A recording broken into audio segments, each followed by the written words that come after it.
밤에 얼어 죽지 않기 위해 가족들이 가축 주위에 모여 잠을 자는 마을부터 내 살배기 여자아이를 살아있는 여신으로 숭배하며 수년간 땅에 발을 디딜 수 없는 사원, 산소가 정상의 절반밖에 되지 않는 환경에서도 살아남기 위해 초인적인 폐를 개발해온 공동체까지, 네팔은 평범한 일상이 우리가 가능하다고 생각하는 것의 한계에 도전하는 나라입니다.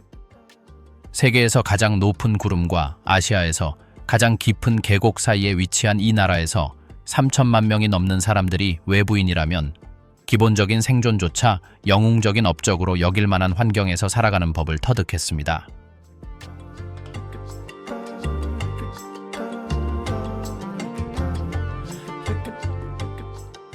신들이 인간들 사이를 거니는 곳, 네팔에서는 신성과 세속의 경계가 모호해지다가 완전히 사라지는 현실을 만들어냅니다. 가장 평범한 행위에도 영적인 의미가 깃들어 있고, 신들은 멀리 떨어진 사원에 사는 것이 아니라 발이 땅에 닿지 않는 어린아이의 모습으로 말 그대로 거리를 활보합니다. 살아있는 어린 여신, 쿠마리의 전통은 네팔의 영성이 평범한 인간의 삶을 어떻게 신의 현현으로 변화시키는지 보여주는 가장 놀라운 사례일 것입니다. 카트만두 중심부 4살에서 12살 사이의 한 소녀가 18세기 궁전에 은둔하여 살고 있습니다.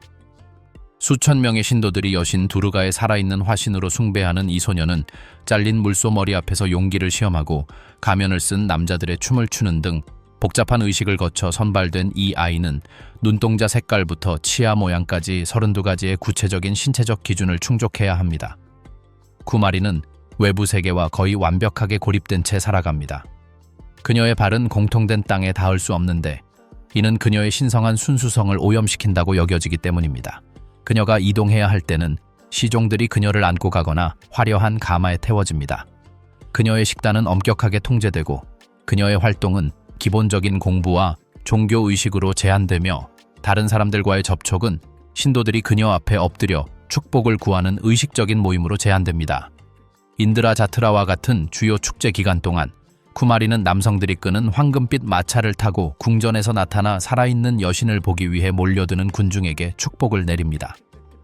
신도들은 아이를 바라보는 것만으로도 병이 낫고 가족 간의 갈등이 해결되며 번영을 가져올 수 있다고 열렬히 믿습니다. 어떤 이들은 아이 여신의 작은 손으로 이마에 붉은 티카를 찍어줄 기회를 얻기 위해 외딴 마을에서 며칠씩 여행을 하기도 합니다.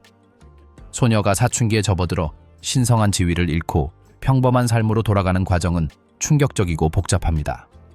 전직 쿠마리들은 수년간 땅을 밟지 않고 살아온 후 정상적으로 걷는 법을 배우는 어려움, 고립 후 친구들과의 교류에서 겪는 혼란, 그리고 여신으로 숭배받던 존재에서 현대 사회를 헤쳐나갈 사회적 교육적 능력이 부족한 평범한 10대가 되는 과정에서 겪는 심리적 어려움을 이야기했습니다. 하지만 쿠마리는 네팔 사람들의 삶의 모든 측면에 스며든 종교 체계의 가장 눈에 띄는 표현일 뿐입니다. 어느 도시나 마을의 거리에서든 신성한 나무, 특수하게 만들어진 돌, 또는 신도들이 매일 공물을 바치는 강 합류 지점 주변에 자리 잡은 작은 임시 사원을 흔히 볼 수 있습니다. 이러한 신성한 공간은 상업이나 주거 생활과 분리되어 있지 않고 그 안에 통합되어 있어 몇 미터만 걸어도 신의 존재를 물리적으로 상기시키는 무언가를 마주치지 않을 수 없습니다. 네팔 가정의 아침 의식은 새벽 전에 시작되며 몇 시간 동안 지속될 수 있는 정교한 의식으로 이어집니다. 주부들은 새벽 4시에 일어나 작은 가정 제단을 청소하고 신선한 꽃, 향, 그리고 신을 위해 특별히 준비한 음식으로 장식합니다. 각 가정에는 가족의 필요에 따라 다양한 신에게 바쳐진 여러 개의 사당이 있습니다. 가네시아는 장애물 제거를, 락슈미는 번영을, 사라스와티는 지식을, 그리고 그 외에도 일상생활의 특정 측면을 관장하는 수십 개의 다른 하급신들이 있습니다. 최대 15일간 지속되는 1년 중 가장 중요한 축제인 다샤인 축제 기간 동안 힌두교와 불교의 요소와 초기 애니미즘 전통이 결합된 의식에 가족들이 모여온 나라가 멈춰섭니다. 동물 제사가 대량으로 거행되고 수천 마리의 물소, 염소, 닭이 공공사원에서 도살되며 신도들은 영적 정화의 일환으로 피를 목욕합니다. 아이들은 유아기부터 이러한 의식에 참여하며 각 신에게 적합한 다양한 제물, 의식 중 암송해야 하는 특정 만트라, 그리고 누가 어떤 상황에서 어떤 신성한 물건을 만질 수 있는지를 결정하는 복잡한 순결 규칙을 구분하는 법을 배웁니다. 그들이 청소년기에 이르면 수천 년 동안 구전으로 전해져 온 영적 수행에 대한 백과사전적인 지식을 갖추게 됩니다.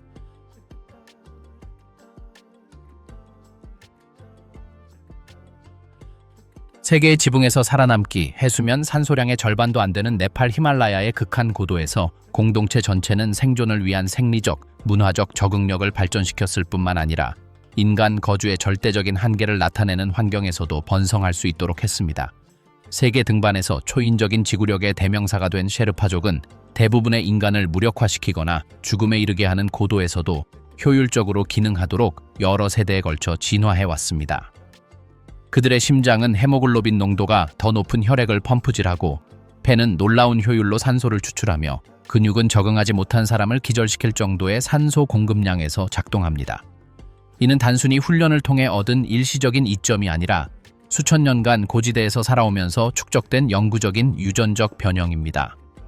해발 3,400m에 위치한 남체 바자르와 같은 마을에서 셰르파 가족들은 극한 등반 산업에 전적으로 기반을 둔 번창하는 상업 중심지를 건설했습니다. 3월에서 5월 사이의 에베레스트 등반 시즌에는 전 세계에서 온 탐험가들이 지구 최고봉에 오르기 전 몇 주 동안 고산 적응의 시간을 보내면서 마을 인구가 10배로 늘어날 수 있습니다. 지역 셰르파들은 가이드, 짐꾼, 요리사, 전문 장비 기술자 등으로 활동하며 부유한 외국인들의 등반 꿈을 실현하기 위해 끊임없이 목숨을 걸고 있습니다. 하지만 이 산업의 경제적 현실은 서로 다른 문화권의 인간 생명의 가치를 객관적으로 보여주는 극심한 불균형을 드러냅니다. 서양 산악인은 에베레스트 원정에 3만 달러에서 10만 달러를 지불하는 반면 베이스 캠프까지 장비를 운반하며 목숨을 걸고 도전하는 숙련된 셰르파는 시즌 내내 3,000달러에서 5,000달러를 벌 수 있습니다. 셰르파들은 로프를 설치하고 산소를 운반하고 어려움에 처한 등반가들을 구조하기 위해 여러 차례 등반을 반복하며 지난 수십 년 동안 수백 명의 동포들을 죽음으로 몰아넣었던 환경적 위험에 스스로를 노출합니다. 셰르파의 사망률 통계는 섬뜩할 정도입니다.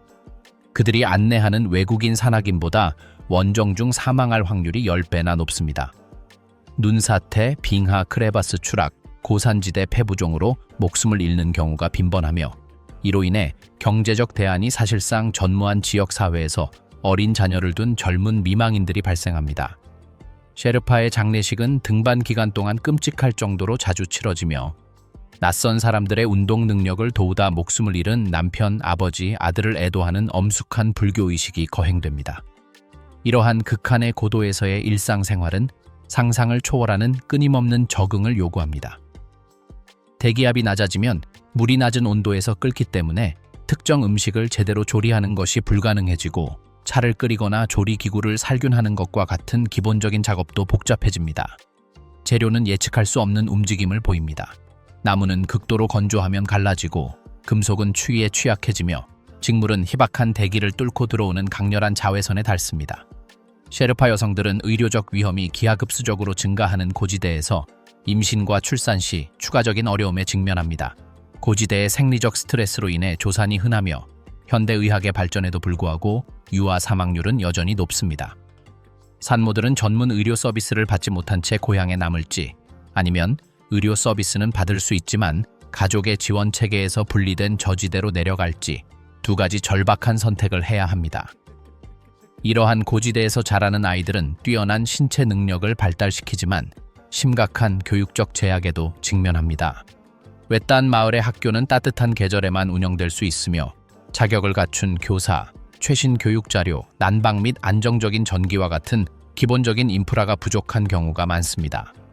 가장 유망한 학생들은 전통적인 공동체에서 가족과 함께 남을지 아니면 교육을 이어가기 위해 저지대로 이주할지 선택해야 하는데 이러한 선택은 종종 조상 문화와의 영구적인 단절로 이어집니다.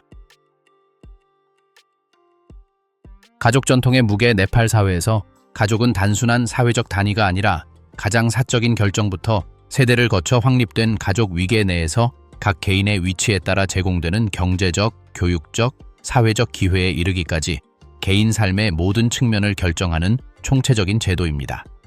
특히 인구의 80% 이상이 여전히 거주하는 농촌 지역에서는 중매 결혼이 여전히 지배적인 관행으로 남아 있습니다. 부모는 자녀가 청소년기에 접어들면서부터 적합한 배우자를 찾기 시작하며 수년간 지속될 수 있는 복잡한 협상을 시작합니다. 여기에는 개인적 궁합뿐 아니라 계급, 경제적 지위, 가족의 평판, 그리고 전문 점성가가 행성의 위치를 수학적 정확도로 계산하여 결정하는 점성학적 궁합까지 고려됩니다. 18세 네팔 소녀는 한 번도 만난 적이 없는 남자와 약혼하게 될 수 있습니다. 부모는 신랑 가족의 적절한 지참금 지불 능력, 예비 신랑의 직업적 평판, 그리고 사립 탐정 역할을 하는 중개인의 의견, 가족 배경, 병력, 그리고 관련된 모든 사람의 개인적인 행동을 조사하는 등의 기준을 바탕으로 신랑을 선택합니다.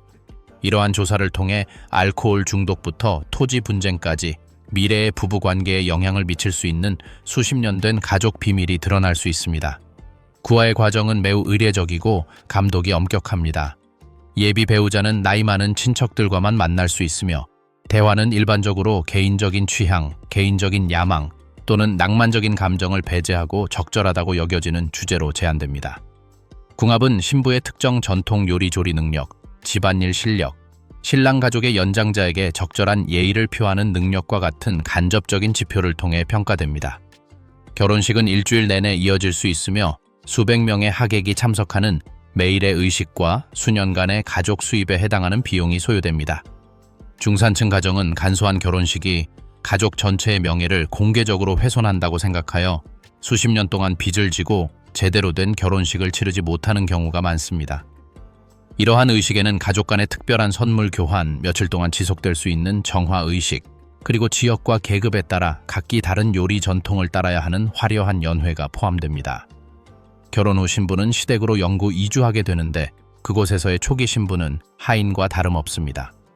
결혼 후 몇 년 동안은 끊임없는 가사 노동, 시어머니에 대한 절대적인 복종, 그리고 가계를 이어갈 아들을 낳는 능력을 통해 자신의 가치를 증명해야 합니다. 1년 안에 임신하지 못한 며느리는 극심한 심리적 압박, 대중의 비난, 그리고 때로는 출산율 향상이라는 명분으로 정당화되는 가정폭력에 직면하기도 합니다. 시어머니는 며느리에게 절대적인 권위를 행사하며 어떤 옷을 입을지부터 언제 친정을 방문할 수 있는지까지 모든 것을 통제합니다.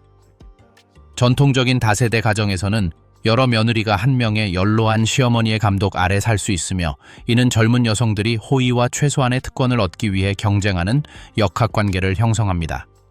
결국 아들을 낳은 며느리는 점차 지위를 얻지만 딸만 낳은 며느리는 수십 년 동안 굴욕적인 대우와 남성 상속자를 낳을 때까지 아이를 계속 낳으라는 압력에 직면할 수 있습니다.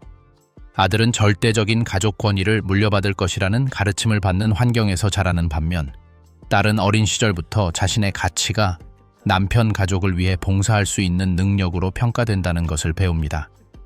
남자아이는 아버지가 어머니를 종속된 존재로 대하는 것을 보고 남성 지배의 패턴을 정상화하며 이는 자신의 결혼 생활에서도 재현될 것입니다. 여자아이는 아주 어릴 때부터 집안일을 돕고 남자아이는 집안일에서 벗어나 리더십 역할 준비에 필요한 활동에 집중합니다. 극심한 빈곤과 정신적 네팔의 가장 가슴 아픈 역설은 수백만 명의 사람들을 극도로 위태로운 생존의 늪에 빠뜨리는 물질적 빈곤과 인류 역사상 가장 정교한 철학적, 예술적 전통을 낳은 정신적, 문화적 부가 공존한다는 것입니다. 하루 세 끼를 살 여유가 없는 가족들이 마지막 남은 돈을 화려한 종교 의식과 내세의 보상을 약속하는 신에게 바치는 재물에 투자하는 현실이 조성되었습니다. 카트만두 주변의 빈민가, 현지에서는 바스티라고 불리는 이곳에는 100만 명이 넘는 사람들이 문명의 묘사를 거부하는 환경에서 살고 있습니다. 골판지, 대나무, 비닐, 방수포로 지어진 집들은 너무 좁아서 가족 모두가 동시에 누울 공간이 부족해 교대로 잠을 잡니다. 몬순 기간에는 오염된 물이 정기적으로 이곳 거주지에 범람하여 하수와 식수가 뒤섞여 콜레라, 간염, 장티푸스 등의 전염병이 창궐하기에 이상적인 환경을 조성합니다.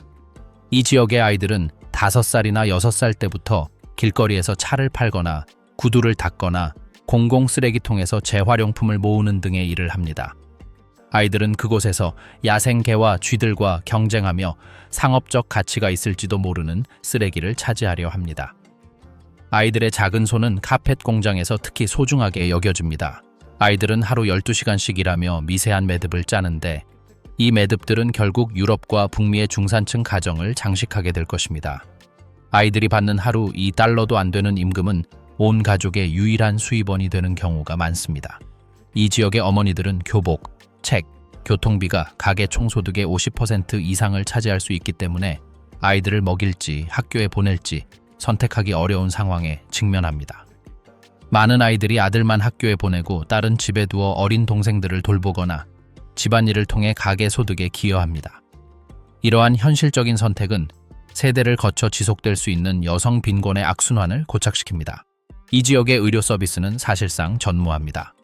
공립병원은 과밀하고 기본적인 의약품도 부족한 경우가 많으며 사립병원비는 이 가족들이 한 달 동안 버는 수입보다 더 많습니다. 여성들은 의료 지원 없이 집에서 출산하며 유아 사망률은 비교적 높습니다. 치료비를 감당할 수 없는 가족들 때문에 아픈 노인들은 버려지는 경우가 많고 의료 시스템이 잘 갖춰진 나라에서는 완치가 가능한 질병에도 서서히 죽어가는 모습을 흔히 볼 수 있습니다.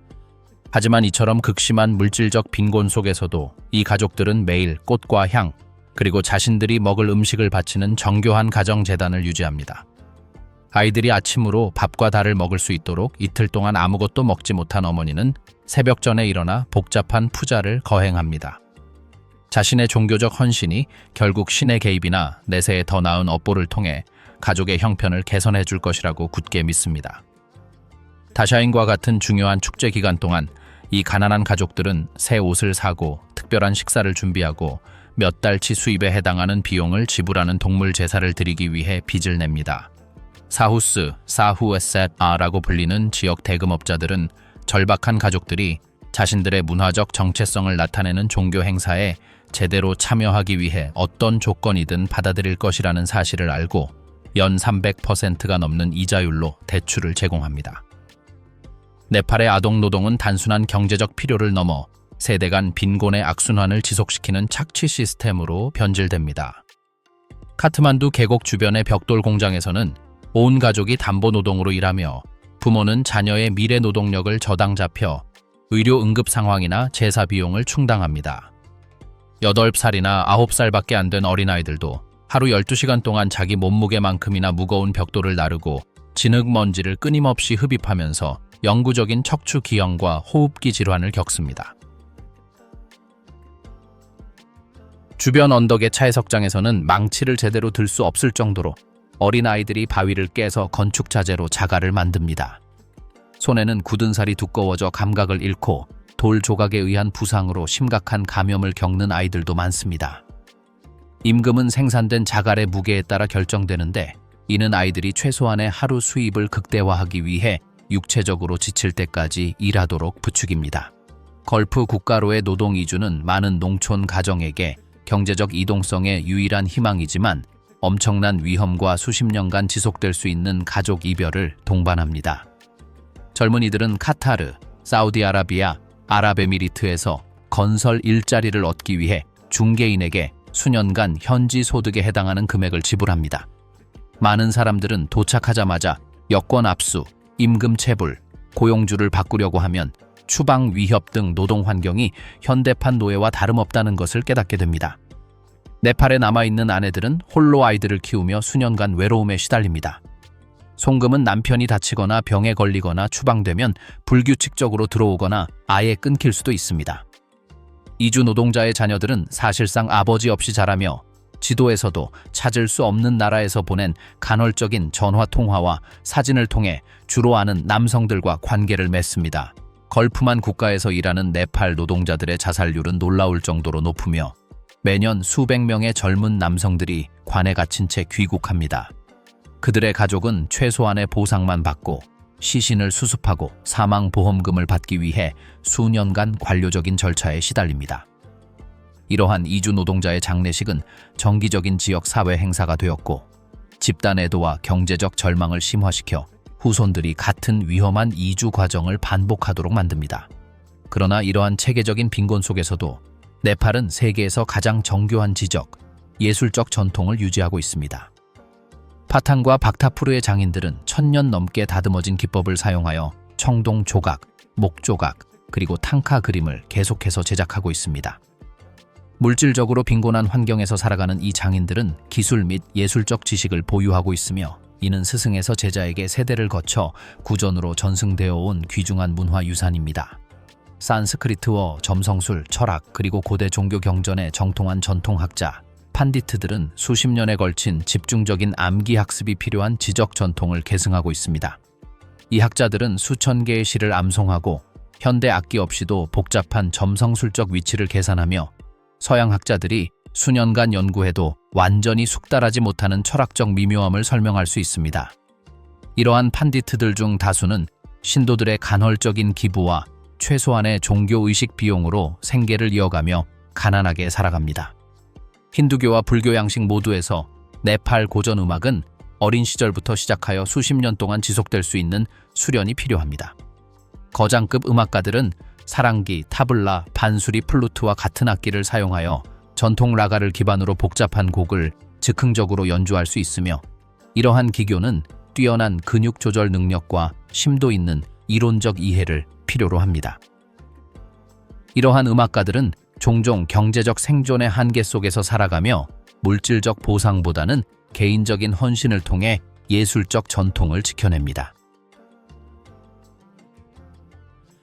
변화하는 국가의 불확실한 미래 네팔은 근대화의 힘이 오랜 전통과 격렬하게 충돌하는 역사적 기로에 서 있습니다. 이는 세대 간 갈등을 야기하여 사회 구조를 완전히 분열시킬 위험이 있습니다. 네팔은 조상의 뿌리와 21세기의 현실을 모두 아우르는 일관된 국가 정체성을 정의하고자 고군분투하고 있습니다. 특히 카트만두를 비롯한 주요 도시의 도시 청년들은 인터넷, 소셜미디어, 서구 교육을 통해 세계 문화의 다양한 측면을 수용해왔으며 전통적인 가족 및 문화적 기대와 종종 정면으로 충돌하는 열망과 가치를 키워왔습니다. 영어로 수업을 진행하는 사립대학에서 공부한 20대들은 엄격한 가족 위계를 존중하고 중매 결혼을 하고 개인적인 야망을 집단적 가족적 의무에 종속시키도록 기대되는 가정으로 돌아갑니다. 이러한 세대 간 갈등은 침묵의 불복종에서 극적인 가족 해체에 이르기까지 다양한 형태로 나타납니다. 자신의 연애 상대를 고집하는 젊은 전문직 종사자들은 사실상 가족으로부터 쫓겨나 이전 세대를 지탱해온 재정적, 정서적 지원망을 잃을 수 있습니다.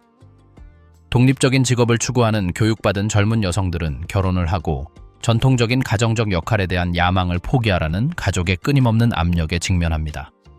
교육 시스템은 목표와 가치에 대한 근본적인 혼란을 야기하는 방식으로 이러한 갈등을 반영합니다. 공립학교는 전통 역사와 문화를 강조하는 네팔어 교육과정을 가르치는 반면 명문 사립학교는 학생들이 서구대학 진학을 준비하도록 전적으로 영어로 교육을 제공합니다. 이러한 교육 시스템 사이를 오가는 학생들은 언어적, 문화적 역량이 부족하여 어떤 전통에도 완전히 통합되지 못할 수 있습니다. 교육받은 청년들의 취업 기회는 국내에서 여전히 심각하게 제한되어 있어 대규모 해외 노동시장으로의 이주를 강요하고 있습니다. 가장 유망한 대학 졸업생들은 미국, 캐나다, 호주 또는 유럽 국가로의 비자를 취득하는 경우가 많아 네팔의 국내 경제 발전에 필요한 인적 자원이 고갈되는 두뇌 유출 현상이 발생합니다. 이러한 인재 유출은 개인의 경제적 필요를 충족시키는 동시에 국가적 저개발을 지속시킵니다. 기후 변화는 네팔에 영향을 미쳐 전통 농촌 공동체의 근본적인 생존 가능성을 위협하고 있습니다. 히말라야 빙하의 급속한 녹는 속도는 수천 년 동안 자급자족 농업을 지탱해온 물 공급 패턴을 변화시키고 있습니다. 예측 가능한 빙하수에 의존해온 공동체는 여러 세대에 걸쳐 꾸준히 흘러온 강이 이제 1년 중 일부 기간 동안 말라붙어 조상 대대로 살아온 마을을 버려야 하는 상황에 직면하고 있습니다. 기온 변화로 인해 열대성 질병이 이전에는 추위로부터 보호받던 고지대까지 확산되고 있습니다. 말라리아, 댕기열 그리고 기타 매개체 매개 질병은 지역 주민들에게 자연 면역력과 이러한 질병을 치료할 수 있는 의료 시스템이 부족한 산악 지역에서 발생하고 있습니다. 평생 이러한 위협에 직면하지 않고 살아온 노인들은 완전히 새로운 병원균에 취약한 상황에 처해 있습니다. 네팔은 소중한 문화적 정체성을 보존하는 것과 피할 수 없는 세계적 현실에 적응하는 것 사이에서 신중하게 방향을 잡아야 하는 미래에 직면해 있습니다. 국가의 생존은 수천 년 동안 네팔 문명을 규정해온 정신적, 사회적 전통을 완전히 희생하지 않으면서도 경제적 근대화를 가능하게 하는 창의적인 종합을 만들어낼 수 있는 능력에 달려 있을 수 있습니다. 향후 수십 년 동안 내려질 결정들은 네팔이 과거를 존중하는 동시에 미래의 도전에 효과적으로 대비하는 번영하는 사회로 거듭날 수 있을지, 아니면 끊임없이 심화되는 압력 속에서 계속해서 분열될 것인지를 결정할 것입니다.